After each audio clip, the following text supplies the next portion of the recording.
Reporter ടിവിക്ക് security clearance നിഷേധിച്ച് കേന്ദ്ര സർക്കാർ. രാവിലെ തന്നെ വരുന്നത് മലയാളത്തിലെ പ്രമുഖ സ്ഥാനത്തുള്ള ചാനലുകളിൽ ഒന്നായ റിപ്പോർട്ടർ ടിവിയുമായി ബന്ധപ്പെട്ട അതിസുപ്രധാനമായ ഒരു വാർത്തയാണ്. എന്തായാലും വലിയ ബിഗ് ബ്രേക്കിംഗ് വാർത്തയാണ്. ഈ കരുനീക്കത്തിന് പിന്നിൽ കിറ്റെക്സ് ഉടമയും 2020 നേതാവുമായ സാബു എം ജേക്കബിന്റെ നീക്കമാണ്. തന്നെ മുറിവേൽപ്പിച്ച് ആൻഡോ അഗസ്റ്റിനും റിപ്പോർട്ടർ ടിവിക്കുമെതിരെ ഒന്ന് തിരിഞ്ഞു നിന്ന് ചില കാര്യങ്ങൾ ചോദിക്കാൻ സാബു എം ജേക്കബ് തീരുമാനിച്ചപ്പോൾ തന്നെ റിപ്പോർട്ടർ ടിവിയുടെ കുരുക്ക് മുറുകാൻ തുടങ്ങി.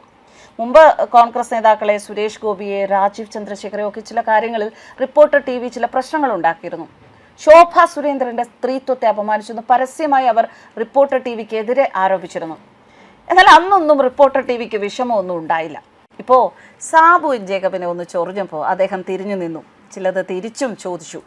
ആ നീക്കത്തിൽ റിപ്പോർട്ടർ ടിവിയുടെ അടിത്തറ തന്നെ ഇളകുന്നു എന്ന സൂചനയാണ് വരുന്നത്.